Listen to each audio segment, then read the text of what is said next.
সিম দিয়ে আজকে দারুণ মজার একটা রেসিপি করে দেখাবো। আর এই একটা রেসিপি দিয়ে কিন্তু আপনি পেট ভরে ভাত খেয়ে উঠতে পারবেন, এত বেশি মজার হয়। আর করা কিন্তু খুবই সহজ। তো প্রথমেই আমি সিমগুলোকে সিদ্ধ করে নিয়েছি।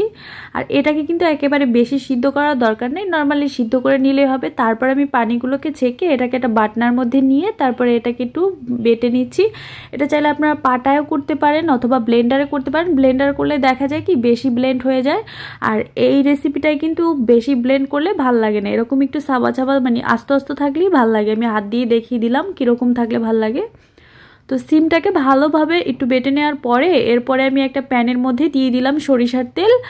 আর তেলের মধ্যে দিয়ে দিলাম ছোটো সাইজের একটা রসুন কুচি করে। তারপরে এখন রসুনটাকে একটু সুন্দর করে ভেজে নিব। যখন রসুন থেকে সুন্দর একটা গন্ধ ছড়াবে তখন এর মধ্যে দিয়ে দিলাম কাঁচামরিচ। এখানে আমি 3টা কাঁচামরিচ দিয়েছি।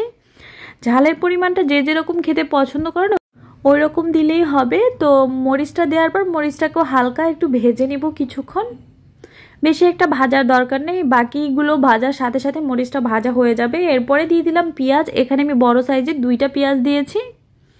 এরপরে আমি পেঁয়াজটাকেও ভেজে নিব। আর পেঁয়াজটাকে কিন্তু একটু ভালো করেই ভেজে নিতে হবে যাতে করে পেঁয়াজের কাঁচা ভাবটা চলে যায়। তো এটাকে কিন্তু সময় নিয়ে আমি একটু ভেজে নিচ্ছি। আর চুলার আঁচটা কিন্তু একেবারে লোতে রেখে তারপর আমি রান্না করছি, তা না হলে দেখা যাবে পুড়ে যাবে। তো পেঁয়াজটা যখন কিছুক্ষণ ভাজার পর কালার চেঞ্জ হয়ে যাবে তখন আমি বেটে রাখা সিমগুলো দিয়ে দিলাম। দিয়ে এরপর এখন এটাকে আমি নেড়ে চেড়ে ভেজে নিব। এর মধ্যে যে হালকা পরিমাণে পানি ছিল পানিটাকে কিন্তু একেবারে শুকিয়ে নিতে হবে, ভাজা ভাজা করে ফেলতে হবে। তো কিছুক্ষণ নেড়ে চেড়ে ভাজা ভাজা করার পর আর এর মধ্যে কিন্তু আমি ফাঁকে লবণ দিয়েছি, তো ওইটা ভিডিওর মধ্যে আসেনি। তো এটাকে নেড়ে চেড়ে একেবারে ভাজা ভাজা করে নিয়েছি। এরপর এর মধ্যে দিয়ে দিলাম শুকনা মরিচ গুঁড়া করে রেখেছিলাম, সেখান থেকে 1 চামচ পরিমাণ। আর এটা কিন্তু অবশ্যই দেওয়ার চেষ্টা করবেন। দিয়ে দিলাম ধনিয়া পাতা।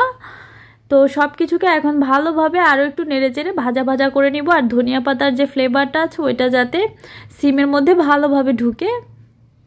আর এটা একটু সময় নিয়ে করতে হবে রান্নাটা। আর চুলার আঁচটা কিন্তু একেবারে লোতে রাখতে হবে, তা না হলে দেখা যাবে পুড়ে যাবে এই কাজগুলো করতে গেলে।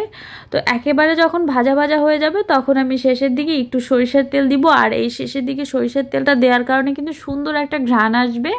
আর এটাও কিন্তু অবশ্যই দেওয়ার চেষ্টা করবেন, এতে করে এর স্বাদ কিন্তু বেড়ে আরও দ্বিগুণ হয়ে যায়। তো আমার কিন্তু সিমের এই রেসিপিটা হয়ে গিয়েছে। এটা কিন্তু ভাজিও বলতে পারেন ভর্তাও বলতে পারেন, তবে এটাকে কিন্তু বেশি ব্লেন্ড করে করলে কিন্তু ভালো লাগবে না, এরকম একটু আস্তে আস্তে থাকলে এটা খেতে কিন্তু ভীষণ মজার হয়। তো আমি বাটির মধ্যে দেখিয়ে দিচ্ছি, দেখেই বুঝতে পারছেন এটা কতটা লোভনীয় হয়েছে। আমি কিন্তু সাথে সাথেই গরম ভাত নিয়ে বসে গিয়েছি। গরম ভাত দিয়ে আসলে এটা খেতে কী যে মজার, আপনারা আসলে করে না খেলে বুঝতে পারবেন না। তো ভালো থাকবেন, নতুন নতুন রেসিপি দেখা